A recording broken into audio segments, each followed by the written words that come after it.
So we're in 2026 and the year flew by like when you download a random mobile game and then delete it immediately. That's honestly how fast it felt. Anyway, today I'm here to show you almost every PC and console game that got a mobile port in 2025. You can watch separate videos from the playlist, or honestly, the better choice is to watch this one. I've sorted all these games into different categories: peak masterpiece, great ports, decent or alright, and a disappointment category. That last one has a few games I personally think you should avoid, or at least think twice about. So yeah, enough yapping, let's get into it. Disappointments in mobile ports are pretty common. Bad touch controls, poor optimization, stuff like that. But Disco Elysium on mobile is a different kind of tragedy.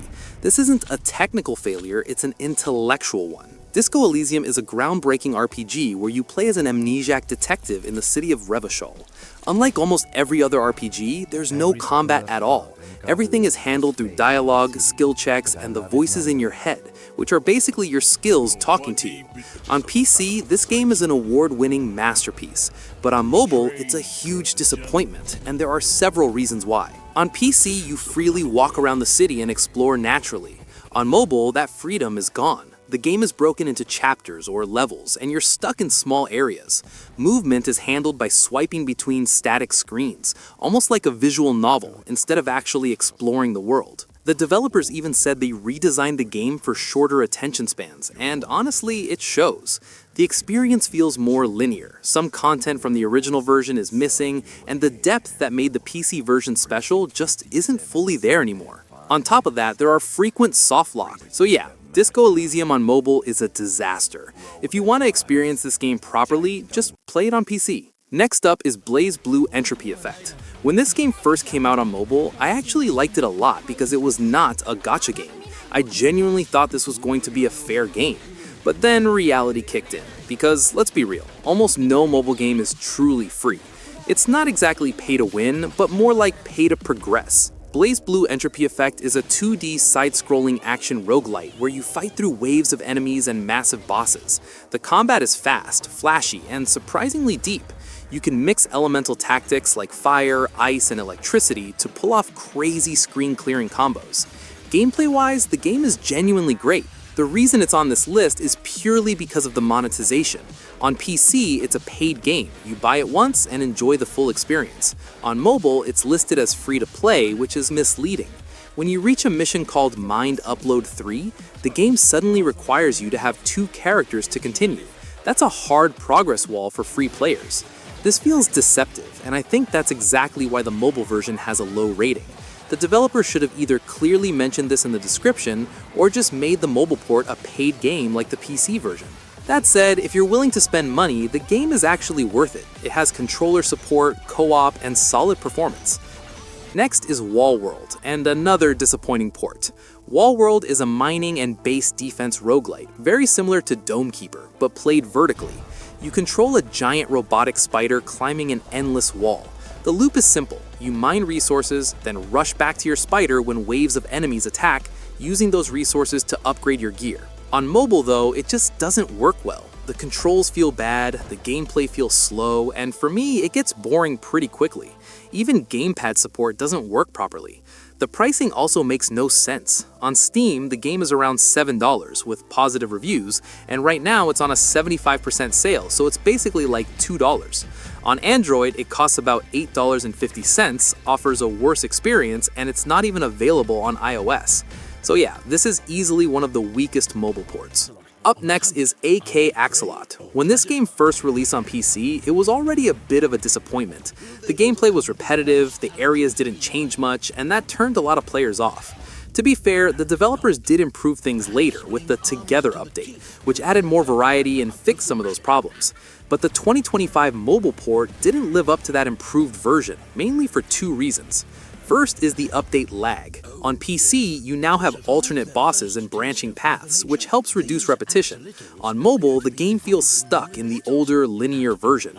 You fight the same bosses in the same order every run, and it quickly starts to feel like a chore instead of a proper roguelite. Second, the touch controls just don't feel responsive, and on top of that, the game isn't even available on iOS.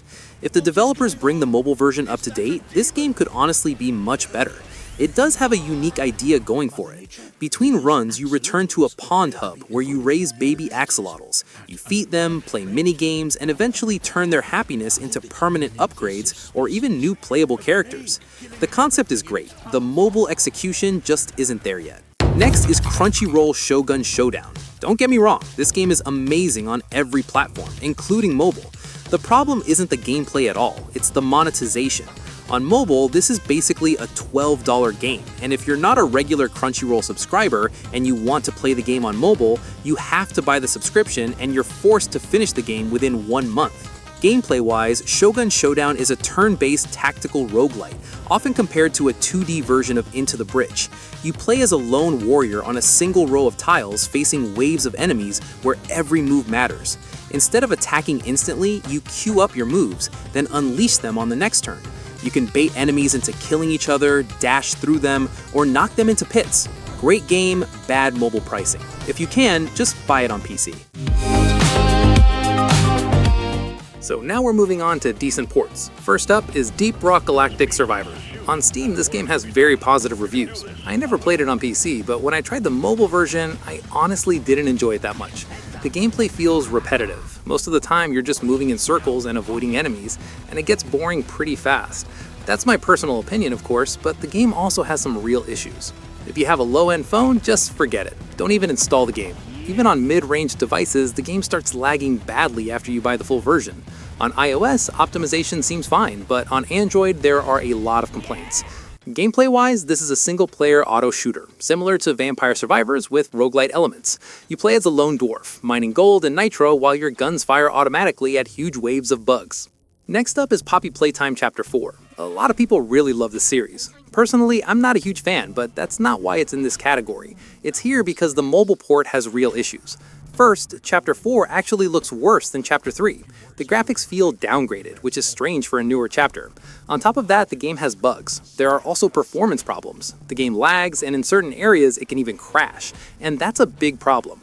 All the previous Poppy Playtime mobile ports received mostly positive reviews, except this one. So yeah, this one clearly needs more updates and polish. Sniper Elite is honestly a disappointment, but I'm still putting it in the decent category. And yeah, the main reason is the touch controls. Sure, you can play the game with a controller, but it's just stupid that instead of using the standard drag-to-look controls like Call of Duty Mobile, the camera works like a virtual joystick. That design choice alone makes no sense for a mobile shooter. The only reason this game isn't lower on the list is controller support. If you have a controller, the game is actually solid. The game itself is a tactical third-person shooter set in Italy in 1943. You play as Carl Fairburn, helping the Italian resistance fight the Nazis. One thing I really like is that it gives you open-ended levels instead of locking you into fixed sniper spots. And of course, the game still looks great, and the iconic X-ray kill cam never gets old. So yeah, if you have a controller, you'll probably enjoy this one. Dandy Ace is an isometric action roguelite that a lot of people describe as Hades with magic. You play as a flashy magician trapped inside a cursed mirror by his rival Laylee. The core idea is the card system. Instead of normal weapons, you collect magic cards and assign them to 4 buttons.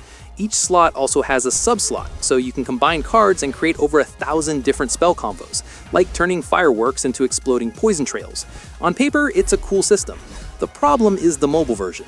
The touch controls just don't feel good. Aiming is tied to the left stick and only really works when enemies are very close. Early on, most of your attacks are short range, which makes combat feel awkward. As far as I can tell, there's no proper gamepad support either. Then there's the pricing. On Steam, the game is around $20, which is kind of expensive, and right now it's often on sale for as low as $5. On mobile, it costs about $10 on Android, but on iOS, it's $15. I mean, it's kind of expensive for this kind of game.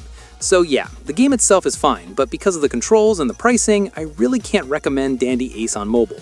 Rice. Crunchyroll, the star named EOS is up next. Now, the original version of this game cost around $15 without discount, while the mobile version is tied to Crunchyroll at about $12 a month. You might wonder why I called Shogun Showdown a disappointment earlier, even though both games require a Crunchyroll subscription and their PC prices are also basically the same.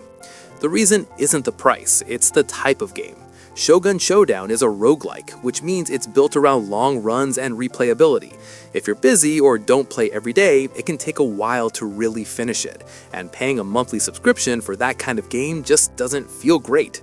The Star Named Eos is a narrative-driven puzzle adventure where you play as Day, a young photographer trying to uncover the mystery behind his mother's disappearance.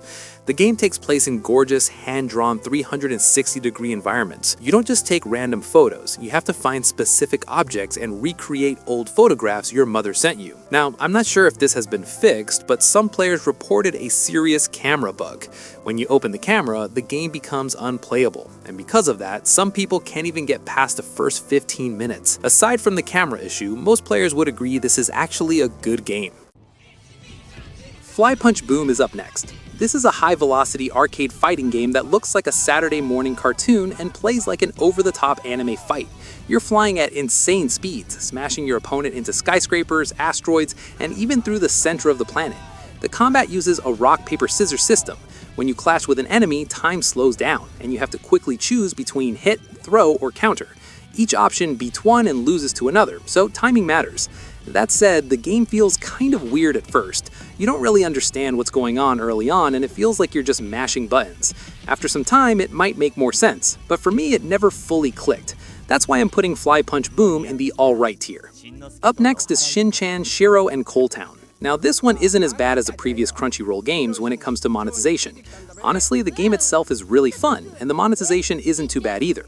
For context, the Steam version is around $30 and the Crunchyroll version is $12 for a month. I mean, if you can finish the game within a month, it's not that bad at all. The game is based on the Japanese anime and is a follow-up to Me and the Professor on Summer Vacation. It's a cozy life sim with a really chill slice-of-life vibe. You play as Shin-Chan traveling between two main areas, a quiet, sunny village in Akita with fishing, farming, and nature, and the mysterious Coal Town. You get missions along the way, but they're easy and just meant to keep the game relaxing. There are a few problems with the port though. The game doesn't offer a true edge-to-edge full-screen mode on modern tall smartphones, and after the November update, a lot of players reported crashes. Hopefully they fix that by now. Sunset Hills is a cozy, narrative-driven puzzle adventure with a beautiful hand-drawn art style that looks like a moving watercolor painting. This is the kind of game you play when you just want to relax. You play as Nico, a well-dressed dog who's a novelist and a war veteran. After leaving the army, he travels by train to different cities to visit his old comrades, slowly uncovering their shared past and seeing how life changed for everyone. Gameplay-wise, it's a classic point-and-click adventure. You explore calm 2.5D environments, talk to quirky animal characters, and solve puzzles to move the story forward. It feels very similar to games like Professor Layton or Old Man's Journey. The pacing is slow, which might not be for everyone, especially these days. Some puzzles can also be a bit tricky, so it's not always super chill. There were bugs and crashes early on, and while most seem fixed, in certain areas the English dialogue wasn't grammatically correct. It didn't ruin the experience at all, and hopefully they've already fixed those issues by now. Ninth Down Remake is up next. This is a massive, full-on, open-world RPG made by solo developer Valorware. It's a complete 2.5D remake of the original 2012 game, and fans often call it 2D Skyrim. On paper, it has a lot to go for it. There's a huge world to explore, deep customization, and even 2 camera modes. You can play in top-down or switch to first-person, which is pretty rare for a game like this. The mobile version also has mostly positive reviews. That said, personally, I didn't really enjoy it. The combat just feels outdated to me and the touch controls aren't great. In top-down mode, you need a second joystick just to attack, which feels awkward. In first-person, you can simply tap to attack, and honestly, I prefer that way more. Another issue is the lack of control customization. I couldn't find a way to change the layout or resize buttons. The dash button in top-down mode is tiny, and that gets annoying fast. Yes, the game does support controllers, but for me, the game itself is boring. So yeah, this one's not for me. You might like it, especially if you're into old-school RPGs, but I'd only recommend buying it on mobile if you plan to play with a controller. Next up is Pools, and I'm putting this in the alright tier because it's kind of a weird one. It looks like a horror game, it sounds like a horror game, but there are 0 monsters. It's basically just a high-end walking simulator through empty swimming pools. The graphics are really impressive, probably some of the best you'll see on iPhone, but there's almost nothing to do. At $10, it's hard to recommend unless you're really into that creepy, empty building vibe. Exit the Gungeon is up next. Now, the OG game has pretty mixed reviews on Steam, and the mobile port doesn't really have enough reviews yet, so for me, this game feels like nothing too special. It's a side-scrolling vertical dungeon climber sequel to the legendary Enter the Gungeon. The whole idea is that the gungeon is collapsing, and you're constantly climbing upward through these elevators that just keep getting more dangerous. Your weapon switches randomly every few seconds, and you don't actually pick up loot. Instead, the goddess just blesses your gun, turning it from a pea shooter to a laser cannon, then to a box of bees, all without you having any real choice. And honestly, I kind of have a problem with that. For me, it starts to feel a bit boring because you're mostly just moving, dodging, and jumping in a very small space. There's not much room to play your own way. It weirdly reminds me of Deep Rock Galactic in structure, but obviously way more stripped down. Maybe I just need to play it longer, but personally, I feel like great games should hook you from the start, and this one didn't really do that for me. Serial Killer is a top-down 2D stealth action game set in a gritty, funky version of the 1970s. You play as a professional cleaner for the mob. Your job isn't to kill anyone. You show up after the hit and clean the scene before the cops lock the place down. The concept is cool, but the execution is bad. The touch controls don't feel good. The game is playable, but it feels slow and clunky. You constantly get stuck on furniture while trying to run from cops, which is just frustrating. And the cops, yeah, they're dumb. They run fast, sure, but their AI is dumb as bricks. You can get spotted, hide right in front of them, and they'll just forget you were ever there. It completely kills the tension. Honestly, the game feels like a worse version of Robbery Bob, and that game is way more polished. The mobile port itself is alright, but the game as a whole has some real problems. Dawn Maker is an interesting game that blends city building with deck building. It's designed to feel like a solo board game played on a hex grid. The world is covered in toxic gray fog, and your goal is to repair and upgrade magical lighthouses to push the smog back and make room to build. You start with basic resource cards like food, industry, and science. As you expand, you draft new buildings and special cards that create small synergies. The main objective is to generate enough Eclarium, the light resource, to reclaim the region before your deck runs out or the fog closes in.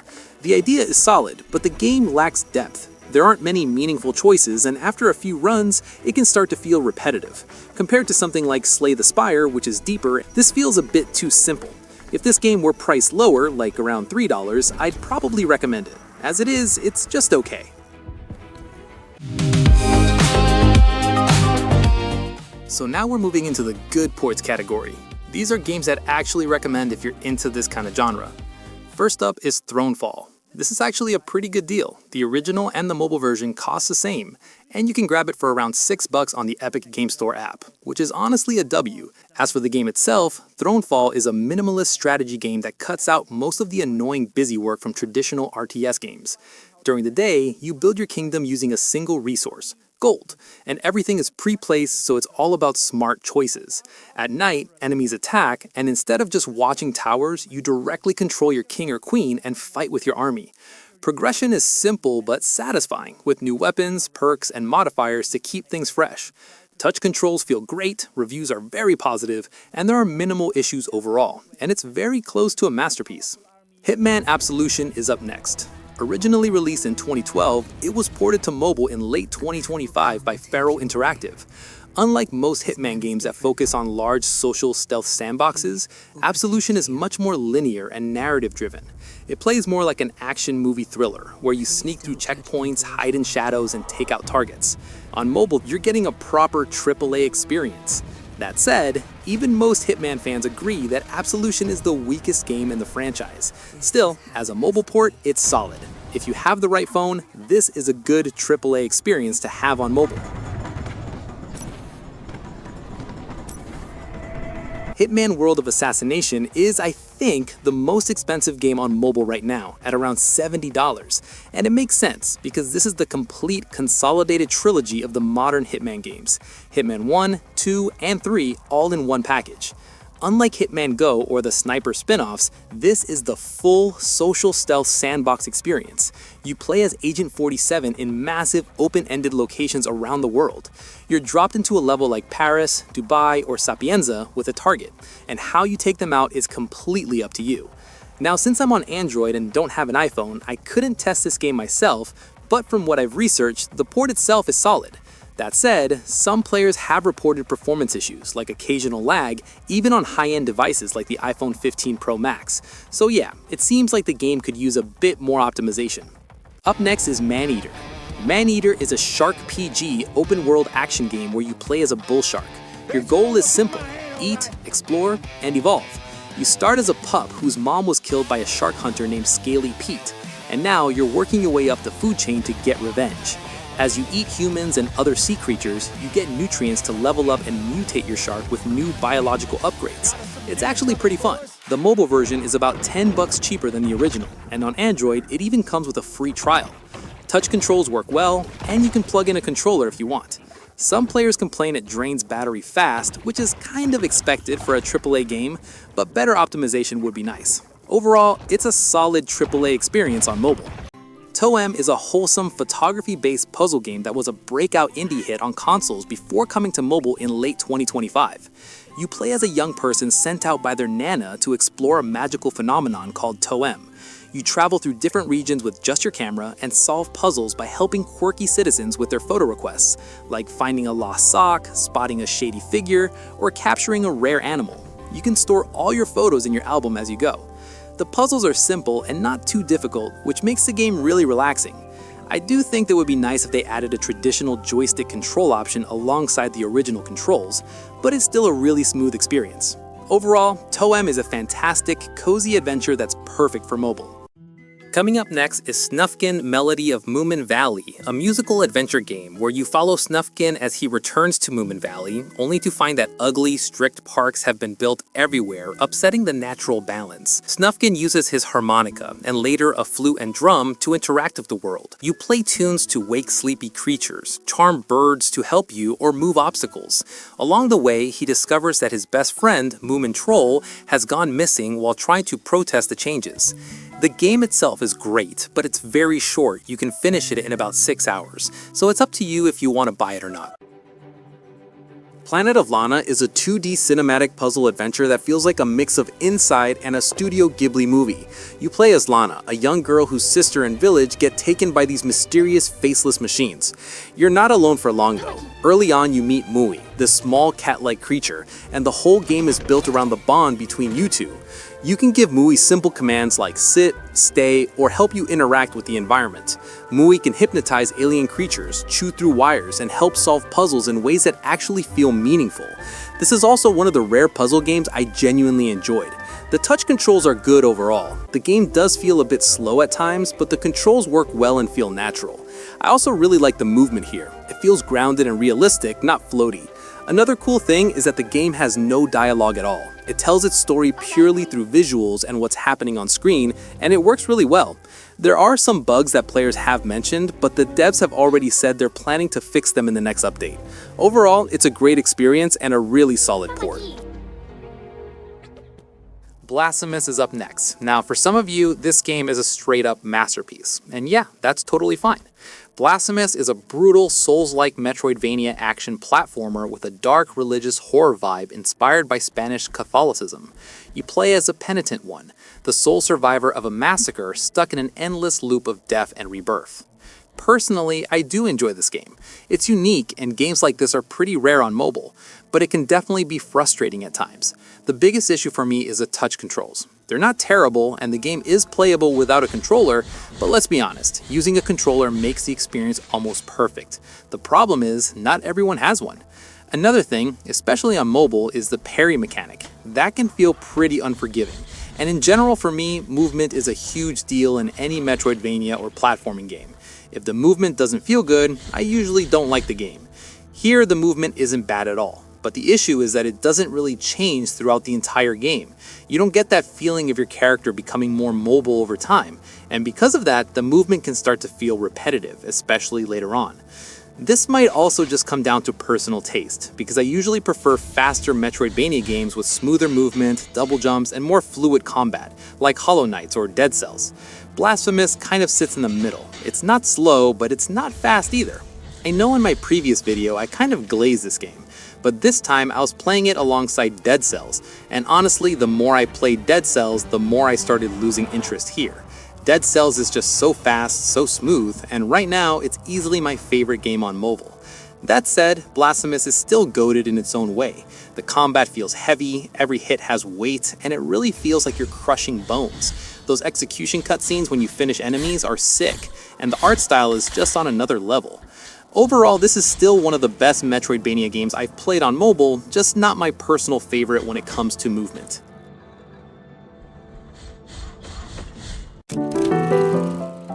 This is a really charming and creative game, one of those unique simulation experiences.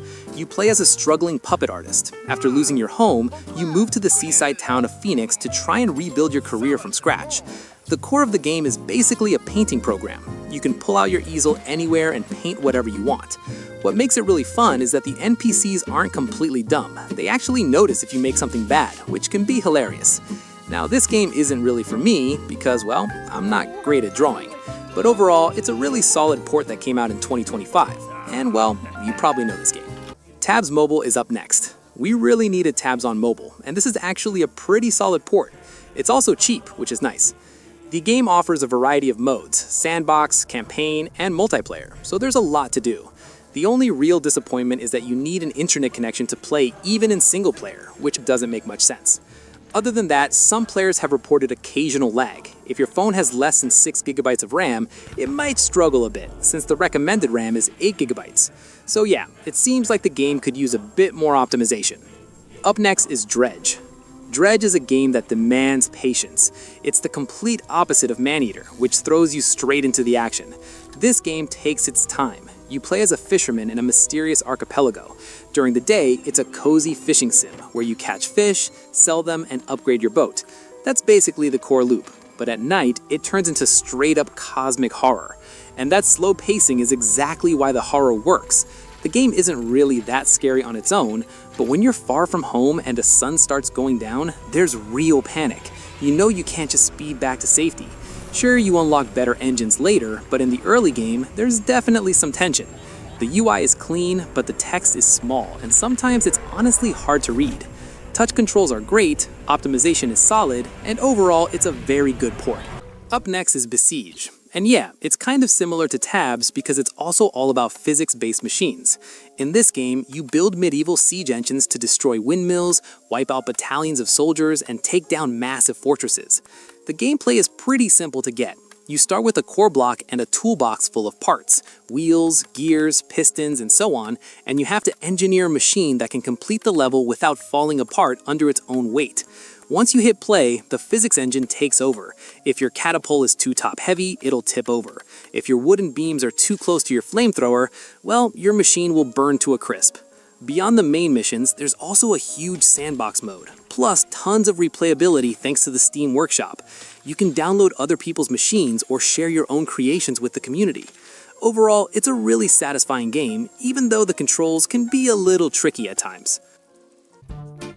Labyrinth City is a fantastic game if you're into this kind of genre. You play as Pierre, a detective chasing the villain Mr. X through Opera City. Mr. X has stolen the Maze Stone, which has the power to turn the whole world into a giant, confusing labyrinth. Now, while it's technically a maze game, the focus isn't really on getting lost, it's more about interacting with the environment. That part wasn't really my thing, so I found that a bit boring personally. But each map is packed with hundreds of tiny animations. Tap a trash can and a raccoon pops out. Tap a statue and it might start dancing. The controls are fine, you just have to move Pierre, but I personally would have preferred joystick controls. That said, the art is amazing, really like you're walking through a storybook. It's also pretty unique. In this game, everything is a solid object. For example, if a crowd's standing in front of a museum, you can't just walk through them. You have to find another way, like climbing a ladder or finding a hidden alley. Overall, this is a fantastic game on mobile if you're into interactive puzzle-style adventures. Enter the Gungeon is definitely a way better game than Exit the Gungeon. This is the popular game that got ported to Android in 2025. It's a legendary bullet hell roguelike where you play as Gungeoneers trying to reach a gun that can literally kill the past. It's a high-octane, insanely difficult shooter packed with hundreds of creative weapons and bullet-shaped enemies. The dungeons are procedural, like Dead Cells, and your main defense is rolling. During a roll, you're invincible, which lets you dodge massive walls of bullets.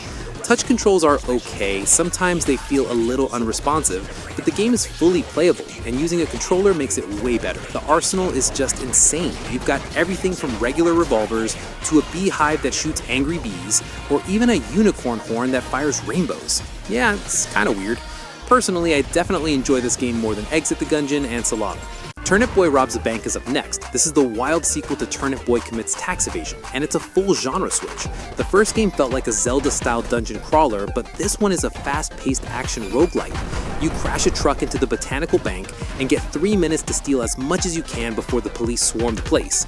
You can literally pick up NPCs as hostages and shake them until money, pasta, or items fall out of their pockets.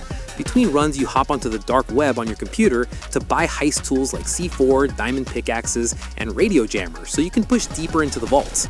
The game is definitely fun, but the touch controls can be rough. At times they feel unresponsive and not very smooth, and it's annoying when you get stuck on furniture or random corners.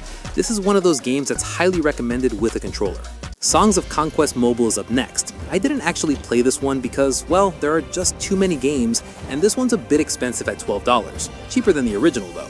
It's a turn-based strategy game, widely considered the spiritual successor to Heroes of Might and Magic 3. I don't really know what that is, but okay. It mixes empire management, RPG exploration, and tactical hex grid combat. From what I researched, people say it's a great port, though there were some bugs that I think are fixed now. The mobile version also doesn't support a controller or Bluetooth mouse. You control powerful heroes called wielders and move them across a beautiful 2.5D pixel art map to collect resources, flag mines, and discover ancient artifacts. There's kingdom building, tactical combat, and a magic system with a mana bar. Magic is generated by your troops, and different units give different types of essence that your wielder uses to cast spells. Seems like a solid turn-based strategy game overall. Let me know in the comments what you guys think about this port if you played it. Next up is I Am Your Beast. This one is iOS only.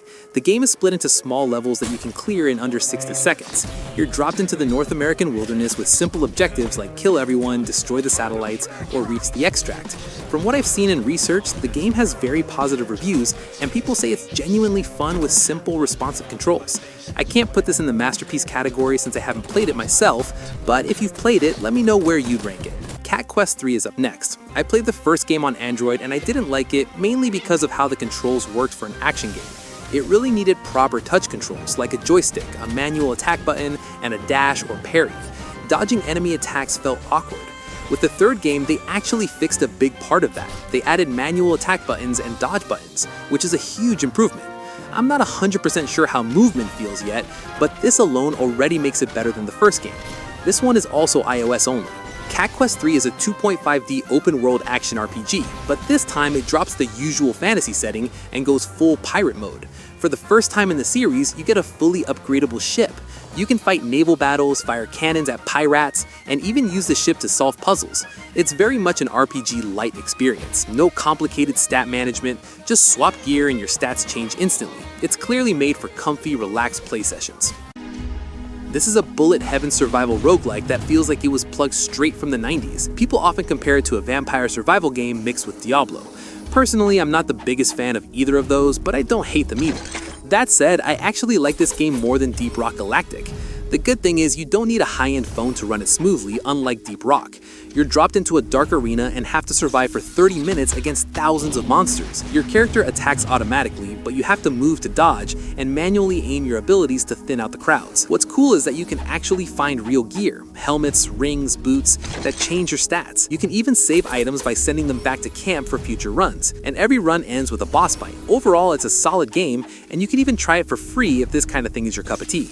Greek Memories of Azure is a gorgeous hand-drawn 2D adventure. You follow 3 siblings from a magical race called the Koreans as they try to escape an invading army and reunite their family. The game's big twist is triple character control, which feels fresh compared to most platformers. Greek is the youngest, fast and agile with a sword and crossbow. Adara, the middle sister, can levitate and shoot magic projectiles, but she only has a backdash, which I usually don't love, but it works here. Raydell, the oldest, is a warrior with a shield and a hookshot for traversal. You often have to switch between siblings or use the Mimic button, placing one on a switch while another explores. On mobile, the touch controls aren't bad at all. The platforming can feel a little annoying at first, and there's one major problem: the vibration. Every time you tap a button, the phone vibrates, even if you go into the settings and disable it. It's kind of annoying, but thankfully it doesn't ruin the overall experience. If you have a controller, definitely plug it in. I really love the graphics and the art. This is a game I can fully recommend. Up next is Lara Croft Guardian of Light from the GOAT Feral Interactive. This is an isometric twin-stick action-adventure game. Originally released back in 2010, the 2025 modernized port brought it to mobile with updated textures and support from modern 2026 hardware. You control Lara from a top-down view, using one thumb to move and the other to aim her dual pistols and other weapons. The touch controls aren't bad at all, and the game is definitely playable this way, but I highly recommend using a controller if you have one. It just feels way better and more natural. And lastly, we have Looking for Aliens, a game with a lot of positive reviews. It's a hidden object game framed like a high-definition alien-hosted TV show where you explore Earth to find extraterrestrials hiding in plain sight. The game has massive interactive levels. Everything is tappable. You can open trash cans, move rocks, or poke people to see their reactions. Personally, I'm not really a fan of this genre, but the game is solid and works well on mobile. So if this kind of game is your thing, then go for it. So finally, we've reached peak mobile ports, or masterpieces at least in my opinion. You might feel differently, and that's fine. First up, we have Red Dead Redemption. This is a huge game, basically a dream come true for mobile gamers. If you've got the right phone, it's probably the best open world game you can play on mobile. It supports controllers, and the touch controls are actually really well designed. Sure, I wish there was a quick save option, but overall, it's a must try if you have a high-end device. The monetization is pretty flexible, especially for the Netflix version. Here's the deal, if you're just playing for the story and plan to delete it after finishing, the Netflix version makes sense. Even a busy person could finish it in about 2 months, which would effectively cost $16. The other option is the $40 version, where you buy it once and keep it forever. So it really depends on how you want to play. If there's any perfect AAA mobile port here, it's Subnautica Mobile. This game is surprisingly cheap for a title like this, about $10, which is the same price as a pool game that's basically a walking simulator. It's kind of wild when you think about it. Even though the game is massive, the mobile port runs really well. Touch controls are smooth and responsive, so you don't even need a controller, though you can plug one in if you want. This is a full port of the PC game, and it even has cross-device cloud save. And I don't really need to explain the game itself, you already know it. Jenny LeClue Detective might just be the best point-and-click game of the year on mobile. It's a coming-of-age mystery adventure set in the sleepy town of Arthurton. You play as Jenny, a brilliant young detective tired of the baby cases her mom writes for her, and she ends up stumbling into a real-life murder mystery. The gameplay is all about interactive investigation, choice-driven storytelling, and environmental puzzles. What really makes Jenny LeClue a masterpiece isn't just the mystery, it's the meta-story. You're basically playing 2 games at once, a detective thriller and a psychological battle with the author writing Jenny's story.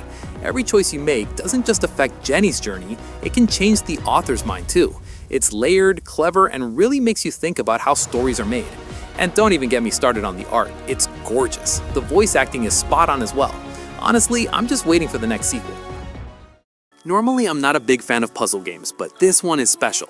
The idea isn't crazy, but I haven't really seen anything like it on mobile. Time Lie is a stealth puzzle game where you control a young girl and a mysterious cat. Already a win, right? You're trapped in a surreal, abstract world and must avoid guards by manipulating time. At the bottom of the screen is a timeline bar, like a YouTube scrubber.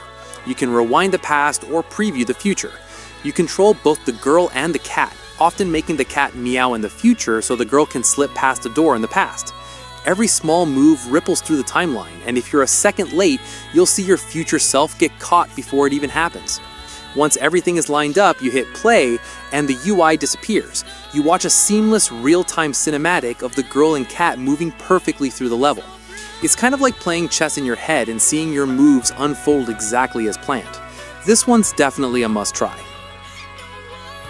Now, I'm not really a big fan of deck builders. I know Slay the Spire is the big one that everyone calls a masterpiece, but I came across a game that genuinely rivals it, and I've seen a lot of people say they actually like this one more than STS. The reviews are very positive, so I gave it a try. Honestly, there's nothing wrong with this port. The UI is good, it runs well, and it even includes the DLC. I still don't play deck builders that much, but I had a good time with it. Monster Train is a roguelike deck builder with a twist. It's basically tower defense mixed with card combat, which already makes it feel different from most deck builders. The story's simple but cool. Heaven has frozen hell, and you're riding a train called the Bone Shaker, carrying the last burning coal to reignite it. The train has 4 floors. Enemies enter from the bottom and try to climb their way up to destroy your pyre, which is basically your health bar. You place monster cards and cast spells on different floors to stop them. At the start of every run, you choose 2 different clans, and mixing their abilities creates some crazy combinations. Every run feels different because of that. I think the game is around 12 bucks on mobile, and that includes a DLC. The PC version is over $20, so honestly, the pricing is solid. That alone earns it the spot. Another crazy deadline. There haven't been many good horror releases on mobile this year, but this one is the horror game of the year on mobile for me, Bendy and the Dark Revival. I absolutely love the atmosphere in this game. And yes, this is a real horror game, because I mean, a lot of mobile horror games are kinda trash. Games like Granny, for example. Sorry, but I've always felt it's pretty overrated. You play as Aldry, an animator who gets pulled into the ink-soaked world of Joey Drew Studios. It's a sequel to Bendy and the Ink Machine, but it feels way closer to BioShock. The game mixes stealth, puzzles, and combat, and you get special abilities like Flow, which lets you dash across gaps. On top of that, you're constantly being hunted by a terrifying new version of the Ink Demon. The atmosphere and sound design are easily my favorite parts. Everything feels heavy. Pipes are dripping, ink is everywhere, and you never know if that puddle on the floor is just decoration or if a lost one is about to crawl out of it. The game scares you before the monsters even show up. This is not a game you should play on phone speakers. Use headphones. The sound design is honestly perfect and easily one of the best I've heard in a horror game on mobile. The port isn't flawless, sure, but there are no major issues like you-know-who. From what I've seen, it runs smoothly on mid-range phones, and it's not expensive either, around $6. Because of the art style, the atmosphere, and the sound design, you're not going to find another horror game like this on mobile. It absolutely deserves this spot. I often say this on my channel, and I'll say it again. Carrion is one of my favorite games ever. I love this game. In Bendy and the Dark Revival, you're the one trying to survive the monster. Here, it's the complete opposite. Humans are trying to survive you. You play as this amorphous, shape-shifting blob of meat. It looks weird, but also kind of cool at the same time. You slither through vents and pipes, hunting scientists and soldiers. And you don't just kill them, you consume them to grow bigger and stronger, kind of like Maneater. This is a full Metroidvania. As you explore, you unlock genetic containment units that give you new abilities like invisibility, web shooting, or even parasitism, where you can take control of a human to pull levers or shoot other guards. It's messed up, but in a fun way. On the Play Store and App Store, the game is around $7. Prince of Persia: The Lost Crown might be my favorite official Metroidvania right now. The premise of the game is simple. You play as Sargon, the youngest member of an elite group of Persian warriors called the Immortals. You're sent to the cursed Mount Kaf to rescue the kidnapped Prince Ghassan. It's a 2D side-scrolling action game that mixes intense sword combat, acrobatic platforming, and time powers. The eye mechanic is cool. You can take a screenshot of a puzzle or a locked door, and the game pins that photo to your map so you know exactly why you need to come back later. The movement is my favorite part. You can slide under enemies or through narrow gaps, run vertically or horizontally on walls, and early in the game, you unlock a mid-air dash. It lets you clear huge gaps and dodge attacks mid-air. This is kind of the gold standard for Metroidvania movement. There's a ton more I could talk about, but to wrap it up, this port is peak. Touch controls are responsive, everything feels smooth, and Ubisoft actually nailed it this time. Total War Napoleon might just be the best port in the Total War series, again from the GOAT, Feral Interactive. You play through the Napoleonic Wars. You can be Napoleon himself or lead the coalitions, UK, Prussia, Russia, etc. to stop him. It's half turn-based strategy and half real-time tactics. For the first time on mobile, factions like Portugal, Denmark, and the Ottoman Empire are fully playable in the main campaign, something you couldn't do in the original PC game without mods. It's literally the full desktop game, including all DLC like the Peninsular Campaign and Coalition Battle Pack. This is a massive game. It requires around 12 to 24 gigs of space. The visuals are stunning. New particle effects, smoke, everything. But yeah, it might drain your battery fast. I'd say the best way to play this is on a tablet or iPad because there's just so much going on. The bigger screen makes it way easier to keep track of everything. This port doesn't really have any major issues, and the reviews are super positive. At this point, I'd even bet Feral Interactive will release another Total War on mobile this year. Just my prediction. Chants of Sennaar is a game that's really not for me because it's a puzzle game, and a tough one at that, but I can see why it's considered a masterpiece. The idea is just so unique. You wake up at the bottom of a massive tower inspired by the Tower of Babel. The people living on different floors can't talk to each other because they all speak completely different languages. Your goal is to climb the tower and reunite them. But to do that, you have to translate their languages from scratch. The notebook is the core mechanic. You'll see a symbol on a wall or hear a character grunt a word, then type in your guess, like hello or door. Later, your character will draw pictures in a notebook, and you have to match your symbols to the drawings to verify the translation. The developer didn't just write a story, they built 5 entire languages from scratch. That's kind of insane. And the art in this game is absolutely out of this world. Gorgeous. Every scene, every floor of the tower looks amazing. I didn't play this on mobile. I tried it on PC and immediately knew I wouldn't replay it, and the reviews on mobile are very positive. Honestly, I think this is probably the most unique game on this whole list. So that's enough for today. I usually don't say this, but making this video took a lot of effort. If you found it useful, consider liking and subscribing. I'm really close to 10K, so it would mean a lot. And as always, remember, gaming is better than scrolling. I'll see you in the next one.